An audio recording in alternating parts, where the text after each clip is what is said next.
I get out of county camp. It's either October or November. But I remember calling my brother when I found out my mama was moving to Watts on 99 Central. And I said, shit, fuck, when I get, I'm gonna bring Southside F Tre out there. My little brother Touche started laughing. Anyway, he's laughing. So when I get out, I bring Southside F Tre to the street. Kev Mac video, you know this is for sure. Kev Mac video, open your soul, represent your ghetto, baby. So when does this Southside F Tre come into play? Well, I came up with that in '82, but I believe I was in Camp Scott, and my brother was telling me that my mama, you can call every now and then. He tell my mama moving to on 99 Central. So I tell him, because he's not really active in the gangster. This is my young. I said, Mama started Southside F Tre to get up. He's laughing, but I started writing it in the books. Southside, all them niggas, they come from me, man. Southside F Tre? Yeah, that's my little brother. All them come from me. Lil Mike and what's that other little nigga? They like wanted me to take him to the hood. But remember T-Bone, how he got done wrong, and I hated. I'm talking about the homie don't even know the original T-Bone. You know what I'm saying? But you know, and he caught life, fuck with the homies. But when I see his mom all the time, you know what I'm saying? Because he got brothers, sisters the same age as my little, family and all that. So when they used to ask me, man, when you go, I'm ready to move, take him to the hood. I'm like, no. Then one of the F Tres took him. You know what I'm saying? So they turned all that F Tre, but they still look at me as the G homie. You know what I'm saying? Then the other little homies, they from low bottoms. You know what I'm saying? You still got the Outlaws down there, but on my side, still Crips side, right to this day. You gotta think, I wanted the gang bang. I had a different perspective. I wanted my set to be known and be remembered like everybody else. But you gotta think, F Tre is an old gang. The police had already started targeting that set, and they was trying to break our numbers down. So you had a fluctuation. Only numbers I never remember going down was the 5 East Broadway. But as far as like the F Tre East Side and Avalon, our numbers would fluctuate. You know what I'm saying? Yeah. Can you tell my viewers where the South Side is located? Where the South Side is located? Yeah. They all over LA now. But they was majority of them, the Recruitment came out the 20s because we always lived from the 40s to the 20s, the 40s to the 20s. You know what I'm saying? Different spot there. So we got like a lot of homeboys, just like family down there. So a lot of that recruitment came about the 20s. Even though that's north of my hood, a lot of that recruitment came from down there because my brother Touche, he still stayed in contact with a lot of those dudes just like family down there. Looney, G Mike, G Rock, a gang of those dudes, good homeboys down there. Rock Bottom, That's north of Adams, right? That's north, yeah. What's the street that runs north and south, the cross street? That runs north and south, you have Central, you have Hooper, all right, all that stuff down there. Right. All right, so when does the 30 Pyru come into play? I believe the 30 Pyru, they always been like Bloods up in those 30s. But they used to have, believe it or not, they had like a Playboy set over there that was considered Bloods back in the day. You know what I'm saying? Over there. But the 30 Pyrus, I believe, I know for sure they was down there like 80, 81. And maybe 82, 80, 81 for sure. I always wondered, and I never asked nobody, how come that area right there, that little small area between Central and Avalon or Griffith, and I guess from, like 29th to Jefferson or maybe to King, how come no one hood controlled that area? Like it was a sprinkle of Crips and Bloods from all different sets of you go through that time where the Bloods and had it, the Crips and had it, you know what I'm saying? Because we had like some 33rd Street Crips down there. You gotta think at one time, I think Caesar Mike and them from 5 East Broadway had it, and they had a Crip set over there. You know what I'm saying? Yeah. Yeah, it was a lot of different Crips over there, man. Yeah. When I was young. You gotta think, I used to, when I got out of jail, homie, like I said, I was a recruiter. You gotta think, you're dealing with a different time, and I took that shit to heart. I love the set. I even love my homies now, even the skinny jean one. I don't know them. You know what I'm saying? But I love my homeboy. And I took pride in that, and it hurt me when I didn't see things going right. So I did anything under the book just to get attention, to draw attention to it. Homie, I would take the homeboys from 48 and Avalon. I would march them down to the 20s and up down, such a walk up to the 50. and come back to the 40. You know, I remember this one incident, homie. We so deep, we marching down Hooper. We on our way to Jefferson High School to go get into what they do. I remember that old lady out there watering her grass. She said, "Uh-oh, y'all done fucked up now. The Crips are coming." We hit that motherfucking corner going up there and told Jeff up. Hey, off camera, I asked you about a dude named Musap Paone. Yeah. And you brought up a little like conglomerate set that he had started, Baby G-Man. Yeah, it was like 39th Street, G-Man, Gangster Crip or some shit. Yeah, that was way back like maybe 80, 81 or something. Yeah, Musap Paone, he was over there. He was making a lot of noise. You know what I'm saying? Yeah, Cuz was making a lot of noise. Moose ended up catching a case and went to YA in like 83. Something like that, 82, 83, something like that. You ever heard from him since then? Nah, I ain't seen Cuz since. Just like Magic, F Tre, I ain't seen Cuz forever. You gotta think, though, we got real relationship with those dudes. You know what I'm saying? This is why I say I would never get on no camera and say nothing disrespectful towards those dudes, because I grew up with them like Big Joker, Little Joker, G-Rat. I raised a lot of those dudes. I should load them up in the car and take them with me, because even through the time when they went through, when they never was short, man, I would come over there with my homies, hook up with like Baby Tre, Ed, G-Ed, Cool Boo, Too Cool, or grab a few of them and, you know, a couple of pimp styles and go trying to, you know, set the record straight, because dudes was moving, working their way towards over Avalon. You know what I'm saying? Because they numbers that went down. Yeah. You ever raised pigeons?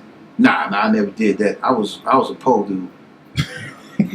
You can steal pigeons, man. I was pole, man. You know, and when I was in the foster home, I couldn't even bring that on the premises. You know what I'm saying? I mean, being off the east side where you at, I'm sure you knew some homies. Yeah, my uncle named the Loves off of Santa Barbara. They raised pigeons and stuff. But, you know, then you had rats would get in the cage and do something and kill the pigeons and something. I don't know what the hell was going on. Yeah, that's real. That's real. And 40 Pyrus, you have any running? Yeah, I think 40 Pyru is the original set out of them. You know, but there's never been too many of them. One of them, you know, we had a homie get allegedly accused of doing something to one of them back in the day when we was kids. All right, so how did the relationship go with the Bloodstone villains and Pueblos? Since those are like your nearest bloods. For us? Yeah. Oh, they already know. Four Tre, four deuce. We don't. It was always war with us and them. You know what I'm saying? From the onset, right? Yeah, always. Any outlaw, 30 Pyrus, 40 Pyrus, Raw Snyder Park Pyrus, 32nd Street outlaw, 40 outlaws, Slauson Park, Pueblos, 5 deuce, 5, 6, 5, 7 villain. That new set, the AFC, everything. You know what I'm saying? They know 4 Tres, we don't do none of that. It's always been a beef. But for some strange reason, now go ahead. Now it's cool. Yeah.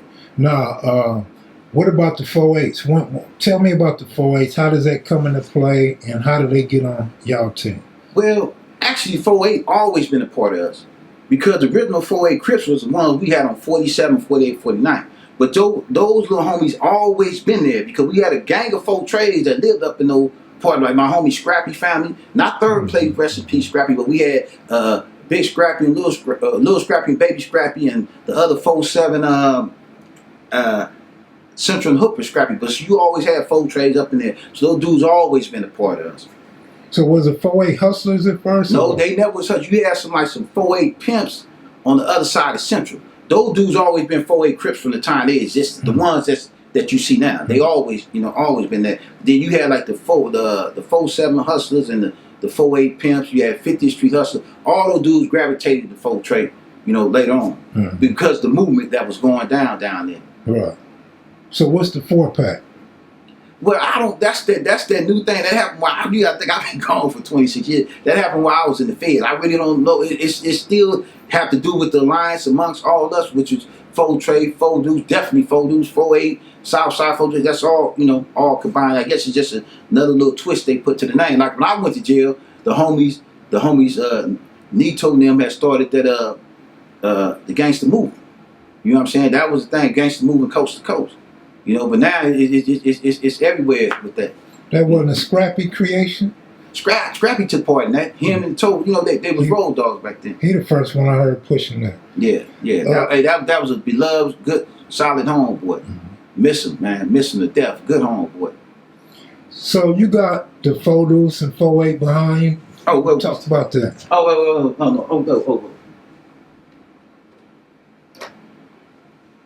This is a shirt I had made for Tre Day. And the homies got on me, "Man, you too old." Cause he's like, but nigga, I been go, I be enjoying my Tre Day, you know. But you know, got the LA thing. Photos, Gangster, definitely. You know what? I love these dudes to death right here. The photos, they done sacrificed a lot. These are the homies. You know what I'm saying? I love them. They all like my little brother. I don't care if they older than me. You still like my little brother. I love them to death, homie. You know what I'm saying? Solid. My homeboy, Chaos, C-Rod, Big Blue, Lil Blue, the twin, Terry and Jerry, Baby Dirt, rest in peace. Baby D, rest in peace. Kenny Rat, all these dudes. These my homeboys. Love to death. D-Bone, Momo. And then I got the 4-8 right here. You see the 4-8 sign? I got definitely Southside F Tre right here. I didn't even peep that. Yeah. Then I got, you know, on the back, if you can see it, my pride and joy. Yeah, I had this made like for Tre Day. And what's that other one? Well, this one right here, I had this made when I went to homie Fat Dog for Fire Dude's funeral. Cuz was very, you know, he influenced me a lot as a kid. You see that? Yeah. Fat, you know, rest in peace. Fat Dog, West Town. You know, that's West Town, 52nd Street, BGC. Then I went to the back, do some of my road dogs that couldn't be there, which was Ant Dog and Crazy and Belize and Ant Dog up in Washington State somewhere. You know, we was talking, reminiscing about Fat Dog. I was telling the story, if you'd like me to tell that story about Fat Dog. Absolutely. Now, I was telling the homies, back in the days, used to have a pet shop on Santa Barbara and Woodline. Now mind me, I'm telling them, I'm trying to mimic the fighting was going on with the Fire Deuces and the 4 Tre. You know, it's a lot of fist fighting going on. So I go into this pet store, I get into it with this dude, like I say, he was either some type of 32nd Street Outlaw something, you know. He was young like me, a little taller than me, maybe 6 foot, 6'2". But we ended up getting in the scuffle. And you know, and I remember Fat Dog coming to break it up. I'm crying and mad. Fat Dog trying to convince me that I won that fight. And like I said, I couldn't see digest what Fat Dog had seen. Because like I said, you know, that nigga drugged me up and down Santa Barbara. Excuse the N-word, but he drugged me up and down Santa Barbara, homie. And I remember that sign looking like, he said he's saying Santa Barbara, like I was saying my mama name, Barbara Ann. But I'm hooping and hollering and crying. But like I said, you know, times was different back then. The homies dealt with you hand on. The homie sit me down and he got to talking to me. You know, he was explaining to me, trying to make me feel like I won that fight. But like I said, Fat Dog seen something in me that he didn't want to die. You know what I'm saying? He knew there was a seed in me that needed to be watered. He knew that there was a flame in me that needed a little gas to keep it going. And the same thing that Fat Dog seen in me, over the years I took that stuff through like county camp, juvenile hall, county camp, California Youth Authority, the Crip module, like I said, with certain homies that want me in there. You know what I'm saying? The PN federal prison. You know what I'm saying? I did that. You know what I'm saying? And it's thanks to like homies like him, because that's what the homies did back then. They didn't just let you run rapid and wild. You know what I'm saying? They taught you, they instilled some type of discipline in you, man. You know? But you know, that was a different time back then, homie. You know what I'm saying? I love the homie. You know what I'm saying? Cuz is a good homie. And you know what I'm saying? Even like Whitey and Jimbo. Like I say, cuz, you got him, like Fat Dog. Man, all the shit these older homeboys know, or shit they done been through, homie, they didn't have to do a day in jail, homie, because what they know, homie. But the homies did their time, cuz. You know what I'm saying? Like I said, Fat Dog took a fade for another homie in the feds. I heard about it and I was pissed. He was fighting a kind of bigger homie that was trying to get into another little smaller homie. And I tell the homie, y'all shouldn't be letting Fat Dog there, because it's an older homie. You know what I'm saying? Somebody supposed to took up and took that fade. And Fat Dog wasn't in agreement with what was going on. You know what I'm saying? But Fat Dog, you know, he fought cuz. You know? And I'd be proud to say homies like that is my homeboy cuz. And I mean that from my heart, homie. I don't get it caught up. So one thing about me, cuz, I would never come up over here and disrespect any set that my homeboys had funk with, because I got homies from Avalon, cuz, that I grew up with. You know what I'm saying? I got homies from Broadway that I grew up with. For me to come up on your show and say something out of line would be disrespectful, like some busted shit. You know what I'm saying? I just don't do that, cuz. You know what I'm saying? Right. So what year did you end up in 4800? I went through there in 86. Now, you want the story what happened with that? Yeah, tell me. Okay. Hey, you watching Kev Mac videos, Life and Story of Cinbad from 4 Tre Eastside. Stay tuned for part 2, part 3, whatever part he come with.